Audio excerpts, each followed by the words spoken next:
Greetings, greetings, greetings. Today is May 1st, 2020. And we are going to first and foremost lift up the name of Yahuwah through Yahuwshuwa, our King of Kings, and Yahuwah of Hosts, together who make up our Elohim, our mighty ones. So that's actually going to be key as it leads into this lesson in Weaponized Logic, number 12, entitled A Word of Encouragement for a Time of Testing. And so we're just going to jump straight into the script. Turn your, this is good 10 minute pops right here. So turn your scriptures to Jeremiah 10. We're going to start at verse 6 and read through 8.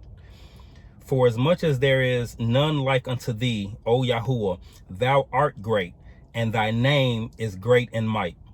Who would not fear thee, O King of nations? For to thee doth it appertain. For as much as among all the wise men of the nations and in all their kingdoms there is none like unto thee.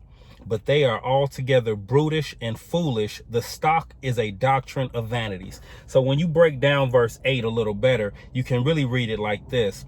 But they are altogether brutish and foolish. The doctrine of vanities is coming from the wood. So when you look up under that English, you're going to see, as I always say, look under the English. When you come to a word that initially I say it like this. When I read the stock of the stock is a doctrine of vanities, that didn't quite make sense to me right away.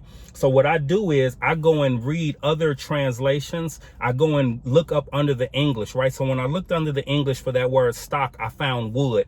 And so then it says, the wood is a doctrine of vanities. And when you go and look at a different translation, sometimes the translators translate it in such a way that makes more sense based on the original Hebrew. And so really you can read this latter part here as the wood is speaking doctrines of vanities, or to some sort like that. Now, moving forward, what I really want to, let's jump down to 10 right quick.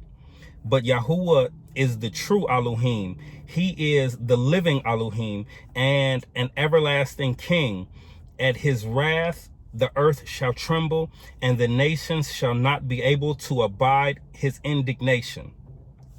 Thus shall ye say unto them, the mighty ones that have not made the heavens and the earth, even they shall perish from the earth and from under these heavens. Okay. We're going to touch real quick on false mighty ones, right?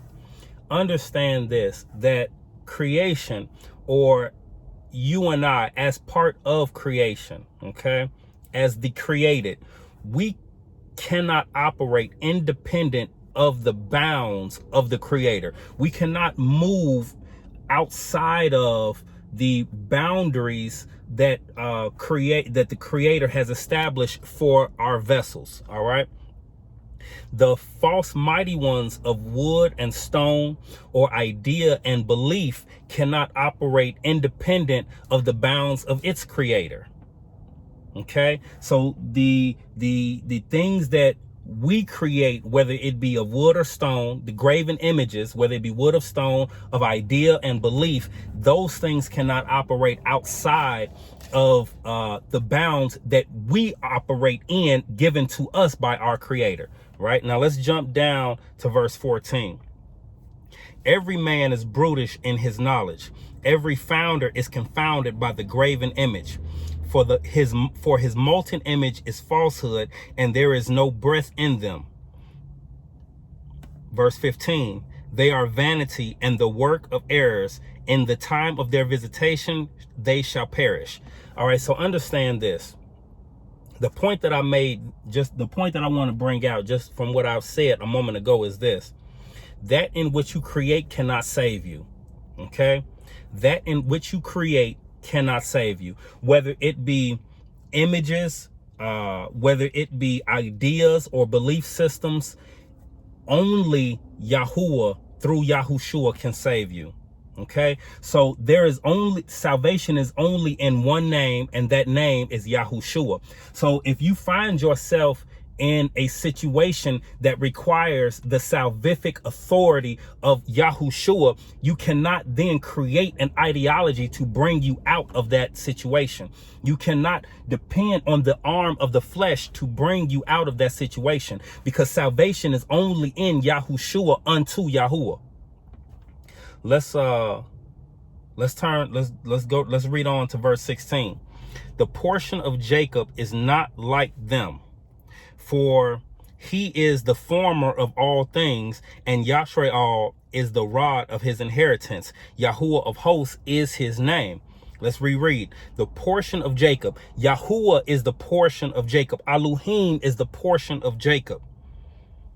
That is not like them. Who is them? Those false mighty ones, those mighty ones of graven images, of wood and stone, of ideas, ideologies, of belief systems. These things cannot save you. Only the portion of Jacob can save you. So if you find yourself in times of testing, only the portion of Jacob can save you. Only, as it reads,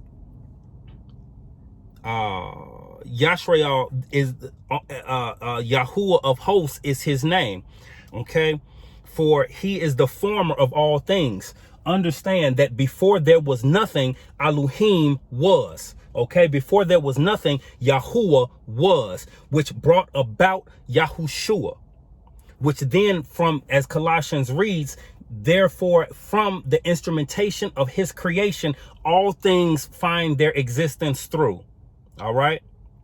So that in which you create cannot then turn around and save you, because that in which you create is still operating within the bounds set by the creator of creation that you must then confine yourself to, or be inherently confound to.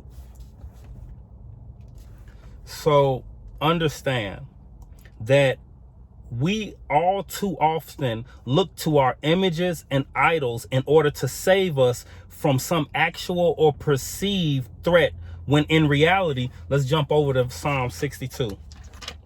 When in reality, Psalms 62, we're going to read verses 5 through 7. It reads, my soul, wait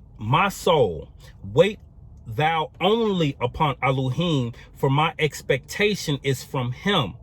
He only is my rock and my salvation. He is my defense.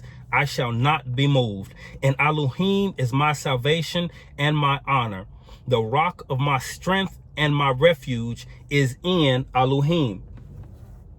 The psalmist here understood that Elohim only is his salvation. Elohim only is his defense. Elohim only is his rock. Because when you make your rock that in which is not Elohim, Yahuwah and Yahuwshua, the creators of creation, when you make your rock your defense, your salvation not of them, you will find that it is only temporary. You will find that it is temporal, because anything that you create being governed by that which is temporal can only exist for a time. You cannot create eternal things. That in which is eternal can create eternal things. So if you find your happiness, your joy, your salvation in anything that you created, it is only but for a limited time, because you are governed by time. You are governed by that. This flesh here is governed by time. It is governed by the creator's institution of the sun, the moon, and the stars. And so that in which you create can only be bound by that in which you are also bound by. So if you create something for yourself that you then internalize and come out and you see as salvation, understand it's temporary. You must go into eternity in order to find the joy that will bring about a lasting relief. And only then can you find encouragement in a time of testing. So I hope that these words find those who they are meant for, and I trust that they shall. I want to leave these words with you in the name of our King, Yahuwshuwa, and in the name of our Luah, our mighty one, Yahuwah. Shalom.